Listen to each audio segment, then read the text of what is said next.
Kita mulai obrolannya pertama. Akhirnya Faiza datang.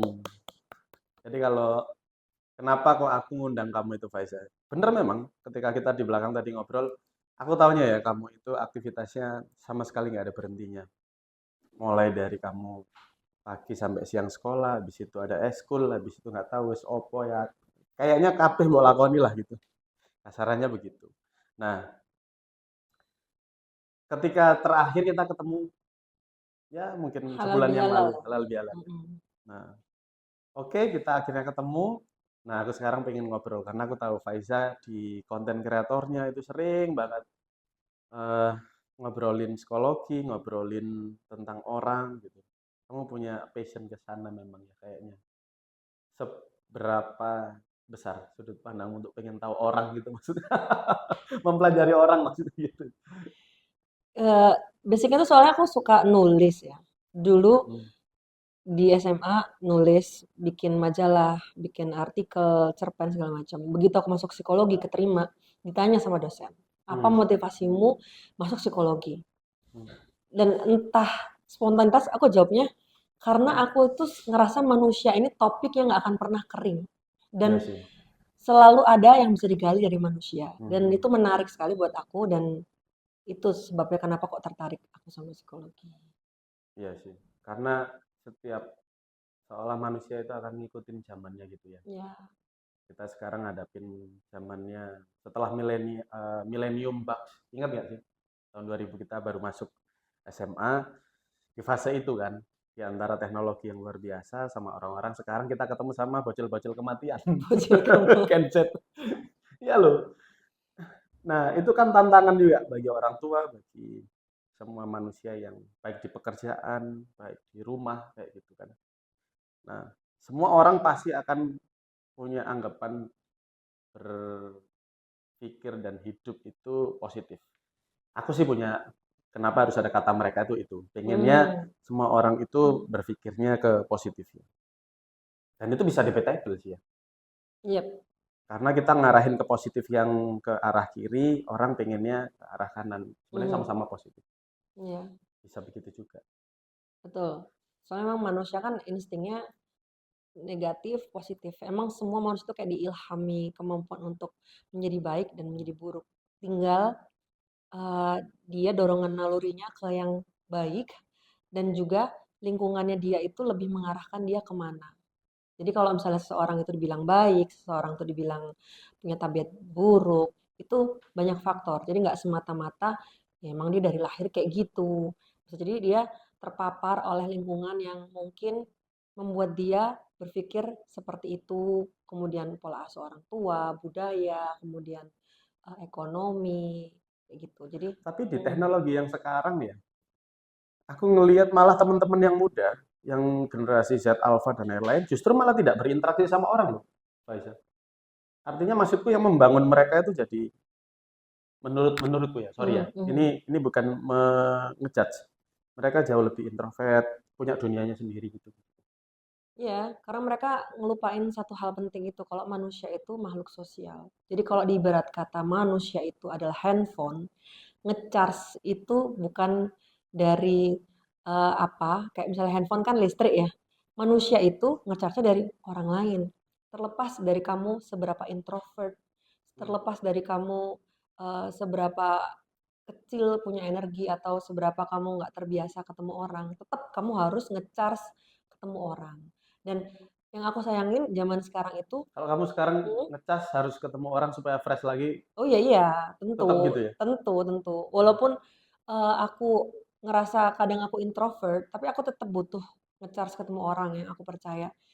Nah, masalahnya zaman sekarang itu media, TV, bacaan itu terlalu mengglorifikasi yang namanya introvert. Aku introvert, ya udah terima aku apa adanya kayak gini. Padahal nggak bisa kayak gitu.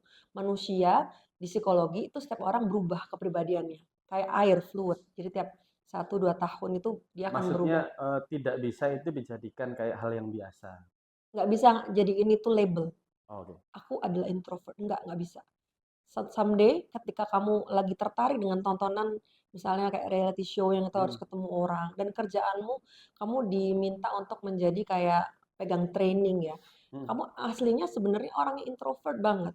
Tapi Mhm. ketika kamu dipaparkan dengan tontonan, tanggung jawab di kantor, kamu bisa menjadi sangat ekstrovert dalam waktu setahun itu bisa. Oh Dan ya? kamu kayak justru kalau malah sendiri, kamu malah kayak capek, kayak ikan kekurangan air yang malah kamu pengen ketemu orang, "Ayo kumpul yuk," kayak gitu. Nah, Iya iya. terus Iya sih, kamu tahu nggak bener sih. beda garis besar kesalahpahaman orang-orang terhadap konsep introvert extrovert? Apa? Yang orang itu nggak paham tentang konsep extrovert extrovert. Mereka ngerasa kalau extrovert tuh banyak omong, Iya kalau iya iya. introvert tuh sedikit Semua ngomong. orang menilainya Enggak, seperti ternyata bukan itu. ah, Seseorang yang introvert itu bisa jadi sangat banyak omongnya dan sangat ceria, sangat eh, orang selalu bilang aku omongnya gitu kan. orang introvert Orang bisa. introvert bisa menjadi sangat banyak omongannya dan Lah orang yang aku bisa jadi indikasi introvert loh ya. orang yang Loh. extrovert itu bisa juga dia nggak banyak omong, pendiam. Nah, kunci dari ilmu psikologi yang asli ya, Heeh. intro ekstro itu dari kamu mendapatkan energi. Oh. Jadi kalau misalnya kamu dapat energi dengan diem, me time, baca buku Mhm. di kamar, Mhm. itu kamu introvert. Jadi kamu kayak jadi seger gitu loh. Kalau sendirian dia kayak ini ya, kayak orang bertapa gitu ya. Itu Ya, baru nanti kamu energinya ngelihat alam, kamu jalan-jalan sendiri itu introvert. Kalau kamu, justru itu introvert padahal dia outing keluar gitu kan. ya, Iya kan? Tapi kalau sendirian ya, gitu. kalau Hmm. misalnya extrovert itu kamu justru recharge, dapat energi itu dari ketemu orang. Jadi kamu kayak ketemu gini atau Hmm. kamu Hmm. eh, ikut konser yang ketemu orang, terus kamu akan pas pulang tuh ngerasa bersemangat. Berarti kamu extrovert. Jadi sebenarnya intro extro itu ada di kamu recharge energi.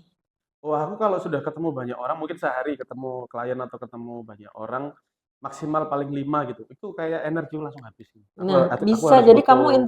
kamu introvert Oh, sebenarnya. oh, Kayak gitu. Dan aku baru tahu loh. sekali lagi ya, itu nggak bisa Ah, dilabel karena seseorang tuh bisa berubah kepribadian dalam waktu setahun iya. kayak gitu. Jadi salah besar kalau anak-anak zaman sekarang nih, ih aku introvert banget, nggak bisa, aku nggak bisa Iya, kumpul-kumpul, iya, aku iya. introvert itu salah besar. Oh, itu Itu banyak tuh. ngeh, Jadi sudah ya, ngelabelin dirinya yes, supaya orang lain tidak bisa intervensi masuk gitu. yes. Iya Makanya itu sih. kenapa aku mencoba untuk ngonten psikologi karena banyak banget mispersepsi dan salah informasi. Orang-orang itu Mm-mm. buat konten psikologi dan kesehatan mental, padahal mereka nggak punya expertise. Kalau kamu cek Mm-mm. ya di Mm-mm. sosial media, justru kayak survivor bipolar itu bikin konten kesehatan mental. Terus survival depresi bikin kesehatan mental. Dan Iya. dia buka konseling. Oh Luar ya, biasa kan? gitu ya. Kayak Oh ya, kaget kalau kan? kalau teman-teman belum tahu, Faiza juga punya apa ini kanal di IG ya, tapi ya. IG Instagram, atau YouTube juga. YouTube juga ada. Juga. Ya Sama boleh dan dong. TikTok. Apa itu apa itu? Faiza Faris, Fayzafariz. Oke, nanti bisa diulang-ulang di rewind. Oh ini Oke. ejaan.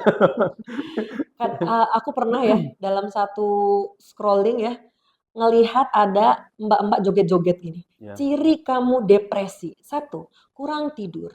Kedua, tidak ingin berbicara dengan orang lain sambil joget-joget gitu saya. ya TikTokan lah paling.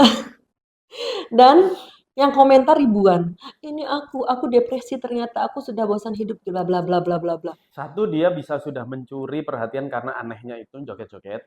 Tapi Iya, apa yang dia sampaikan bisa jadi belum zonk. Dan belum itu tentu. bisa bikin orang salah persepsi karena orang nggak depresi pun bisa susah tidur. Mm, mm, Mungkin dia terlalu banyak kafein, mungkin dia jam tidurnya berantakan karena mungkin tuntutan pekerjaan. ya. Dan kemudian ketika orang tidak ingin berbicara kepada orang lain itu belum tentu indikasi depresi. Bisa jadi dia burnout, kecapean luar biasa atau mungkin eh, apa ya banyak hal lah. Mungkin dia sedang sariawan Mm, apa banyak. Nah itu menjadi bahaya ketika informasi itu jatuh di tangan orang yang tidak cukup ilmu dan akhirnya membuat dia overthinking dan akhirnya tadinya dia nggak depresi jadi depresi betulan. mm. Dari situ saya coba DM ke Mbak itu yang ternyata dia itu Mbak hanya DM iya, karena supaya itu kamu mau berbahaya. benerin. Oh Iya, gitu. karena itu berbahaya. Dan aku bilang, Mbak, mohon maaf, ini bukan ciri depresi dan Mbak membuat orang-orang overthinking dan ini berbahaya sekali. Oh Dan kemudian iya Mbak, sih. Mbak nggak ada edukasi dan nggak ada tindak lanjut, cuma informasi yang sekedar nyari clickbait, nyari Mm, viewer. mm. Wah susah kalau kayak gitu ya. Endingnya saya di blok. Walah di blog. Ya begitulah. Karena kamu menghantam obsesinya dia untuk bisa viral. Iya, dan Lo ya dia dong? ternyata masih mahasiswa keperawatan, jadi bahkan belum perawat. Dan itu mungkin beberapa teman-teman mungkin lihat eh, orang yang buat konten kesehatan mental, dia jurusan psikologi. Dan jurusan psikologi itu belum tentu juga dia psikolog. Wah, ini ada juga teman-teman sekarang lebih seneng pakai teori kemungkinan. Belum tentu juga loh. Yang sekolah itu dia paham, belum tentu juga loh yang ini. Gitu kan? Ini aku mencontohkannya. Itu kan apa ya, mental blockingnya mereka. Kalau dari efek di belakangnya ketika dia kasih salah informasi, apalagi tentang psikologi, menurut kamu apa paling fatal vital, fatal dan vital? Nah itu tadi kan, karena Overthinking yang jam sampai orang bikin bunuh diri. iya, Loh, iya, oh ya? Oh, iya, ada. Jadi ada beberapa orang yang itu depresif karena memang dia tidak bergaul dengan orang. hmm, Istilahnya kalau zaman pandemi itu namanya cabin fever effect, pernah dengar ya?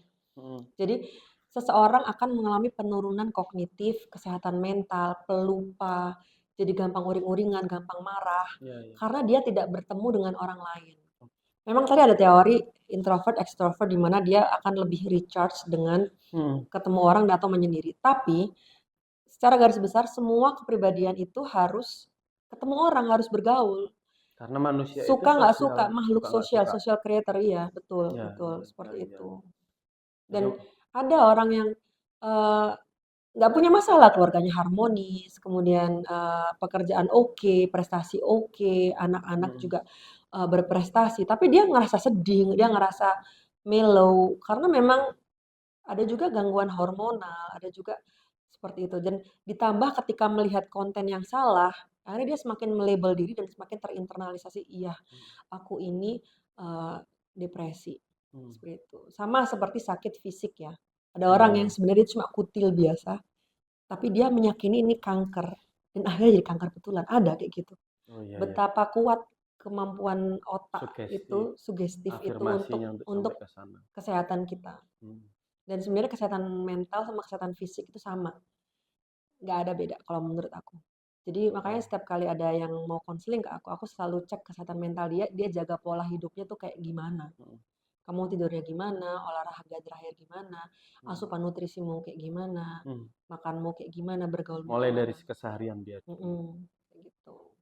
Nah, bisa dibilang kita ini kan separuh umur ya sekarang. Loh iya loh. Itu kan Paruh bahaya. sudah ada beberapa fase. Aku sendiri juga ngerasain di ketika di bawah 20-an mungkin emosionalnya yang bisa meledak-ledak di umur 20 30 yang mungkin masih bisa simpen tapi kalau sudah meledak bisa lain gitu.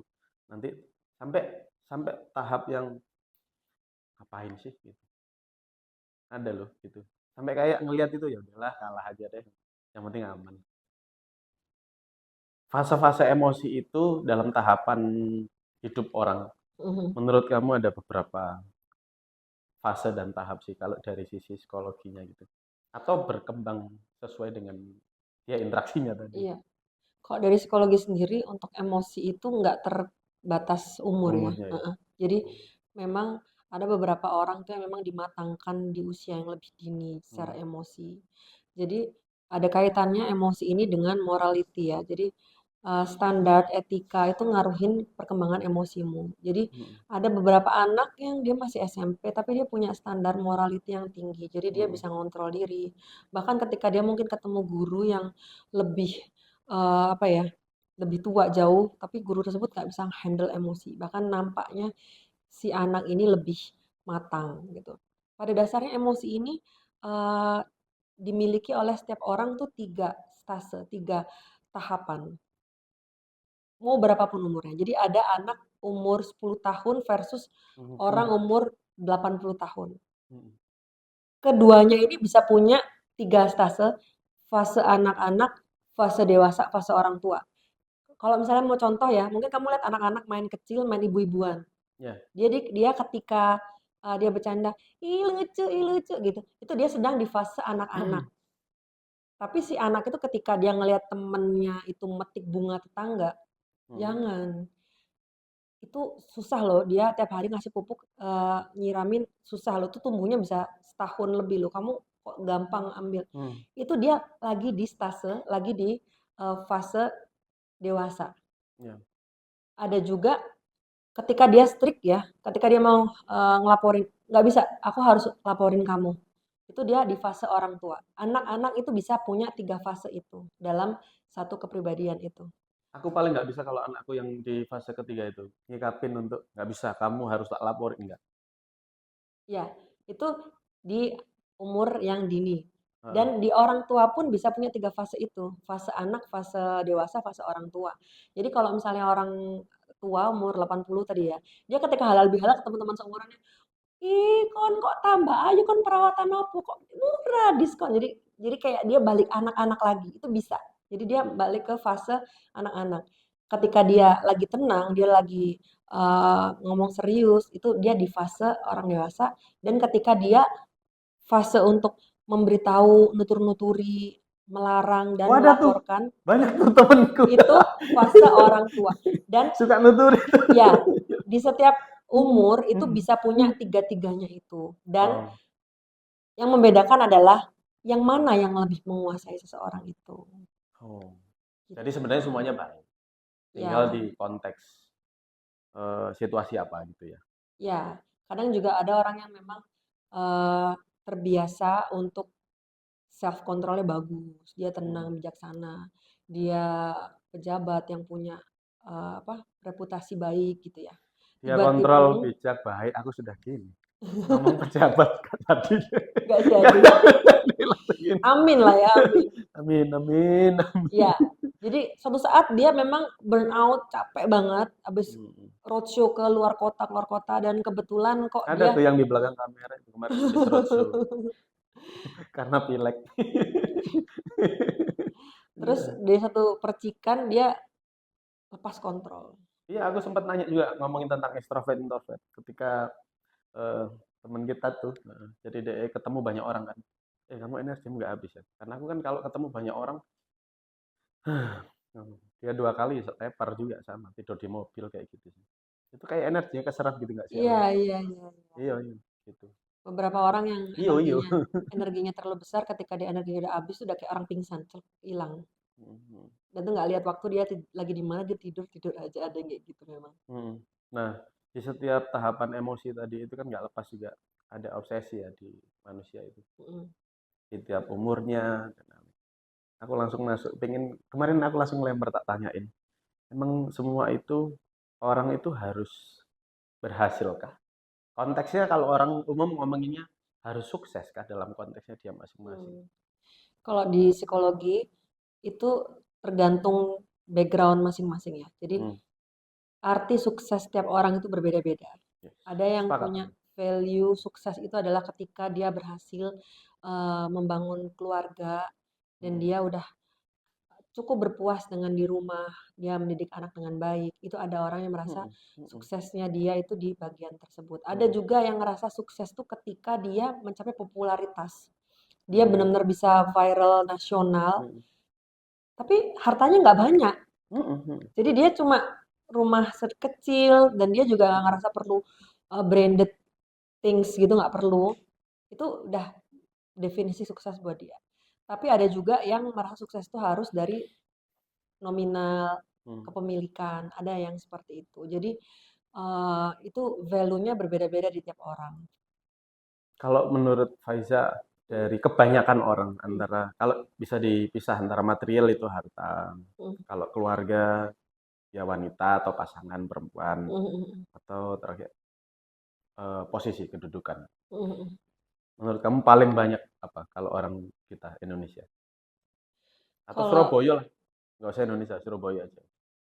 itu balik ke ini ya, ke doktrin sama glorifikasi hedonisme yang ada sekarang. Kita tuh selalu disajiin di drama-drama Korea, drama Hmm, sinetron, kan mesti selalu disuguhin kayak rumah mewah, terus mobil mewah, hmm, pakaian-pakaian branded. Kemudian selebgram-selebgram kita bisa lihat lifestyle-nya sedikit-sedikit dia sudah di Maldives, dia sudah di Singapura, dia di Hong Kong, dia di ya, ya. Jepang.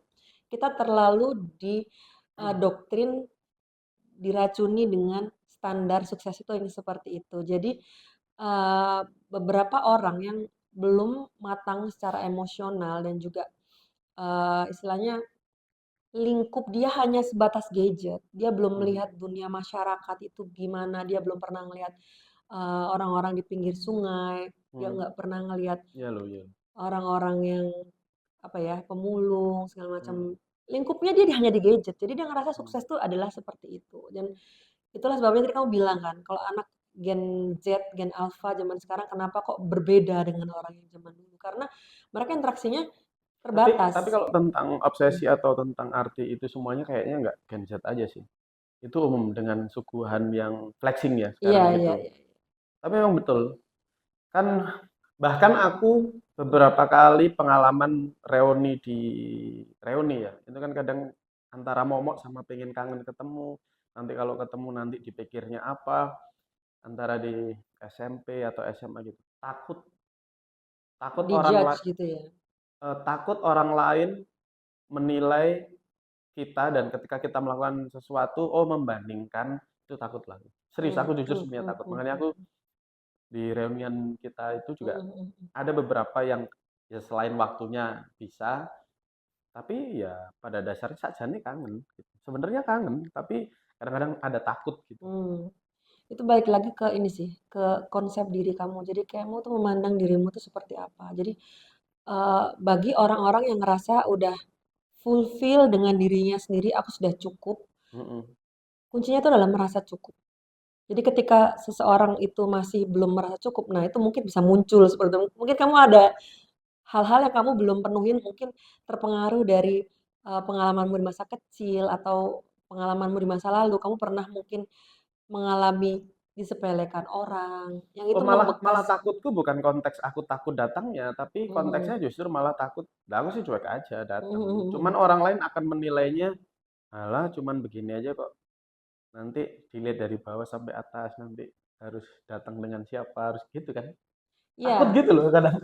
itu Iya loh. lebih makanya kita tuh sebenarnya ya, semua orang tuh punya kewajiban untuk mengenal diri dan refleksi diri. Tapi sekarang ini kan semuanya serba cepet ya. Kita tuh Mm-mm. ngerasa nggak sih sehari itu bisa rasa sejam, habis itu sebulan tuh kayak ngerasa cuma Betul. seminggu. Semua tuh serba cepet. Kita makan minta cepet, kita mau pergi Mm-mm. harus cepet, apa cepet. Dan jadi nggak punya Iya waktu sih. untuk refleksi diri. Dan Apalagi itu untuk penting. para ADHD itu, pengennya cepet-cepet dan banyak. Balik ke ADHD. Topiknya lompat ke Topik ada lagi ya. ternyata obrolanku aku ngelemparin Iya, pertanyaan juga sama ADHD juga lompat-lompat. sebenarnya tuh PR semua orang Zal untuk Gitu ya. Review ya. merefleksi Aku dan juga review tahu kayak diri. apa.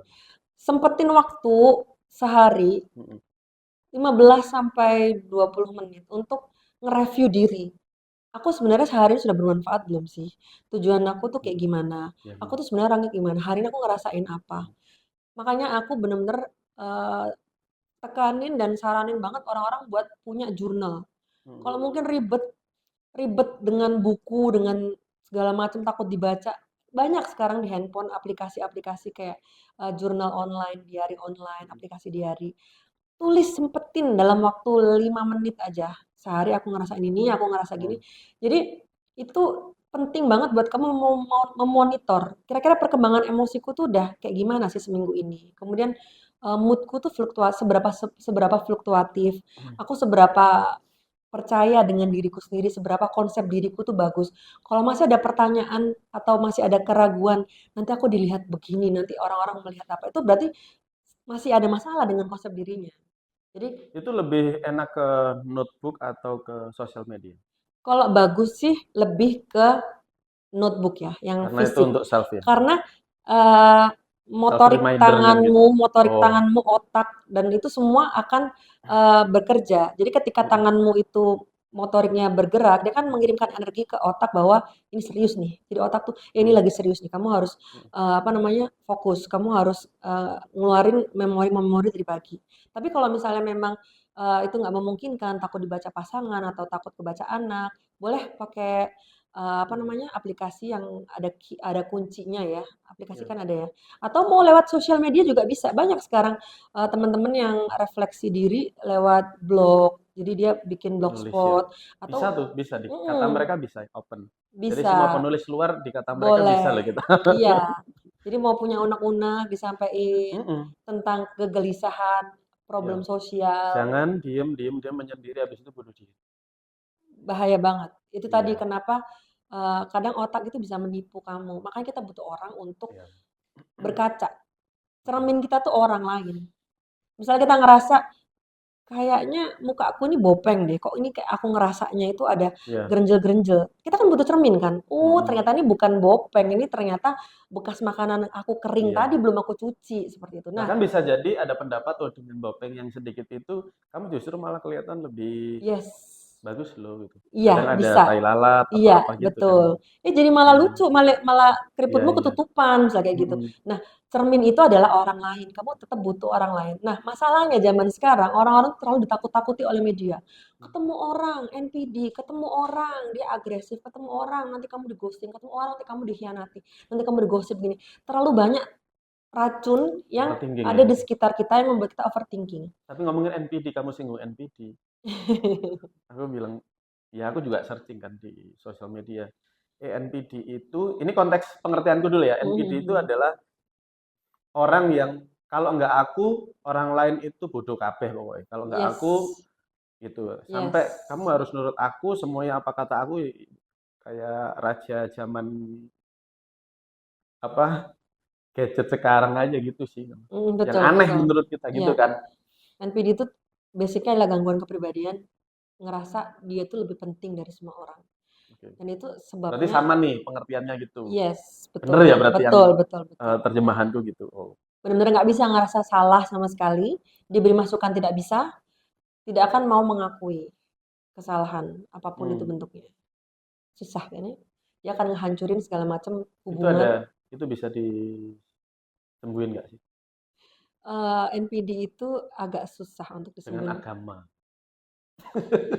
Dengan dia dekat, lo mungkin loh dia dapat Justru banyak, hidayah. justru banyak orang beragama itu malah yang nggak bilang semua orang beragama itu NPD, tapi Ya, ada ya. Untung orang-orang kamu kasih disclaimer. Aku segini. "Hah? Dengan agama apa ini? Aku takut. justru ada beberapa orang Hmm. yang beragama dan mengaku tokoh agama Ya. bahkan yang dia itu NPD. Jadi dia ngerasa banyak tahu. Hmm. Padahal sebenarnya Nggak kalau usah, nggak usah toko agama deh. Di tempat kantor banyak deh. Contohnya jangan jauh-jauh deh.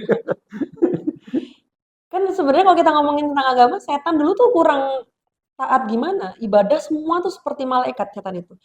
Ketika dia dimurka oleh Tuhan, ketika dia merasa tinggi. Dari situlah dia dimurka dan dibuang. Ya. Seperti itu. Jadi kalau kita merasa taat beribadah, taat beragama, dan kita merasa lebih dari orang lain, disitulah kita sudah menyerupai setan. Jadi NPD memang setan. Tapi ya itu tadi, itu bisa nggak sih dirubah? Karena kan yang susah itu kan lingkungannya, bukan Yes, dia. rata-rata orang NPD itu nggak sadar dirinya NPD. Dan yang terapi itu biasanya korbannya NPD, bukan orang NPD-nya. Yang terapi ke psikolog itu Yang adalah terapi ke korbannya psikolog NPD. adalah korbannya NPD. Jadi dia ngerasa konsep dirinya mengecil, Tapi yang NPD-nya sendiri tidak pernah. tidak pernah bisa. Jadi dalam teori psikologi, orang NPD ini nggak akan diam-diam dapat hidayah. Aku harus berubah, tidak. Eh, kamu kan juga ini toh rekrut apa ini open apa ini? Rekrut tes ya kalau di Yes, Pfizer.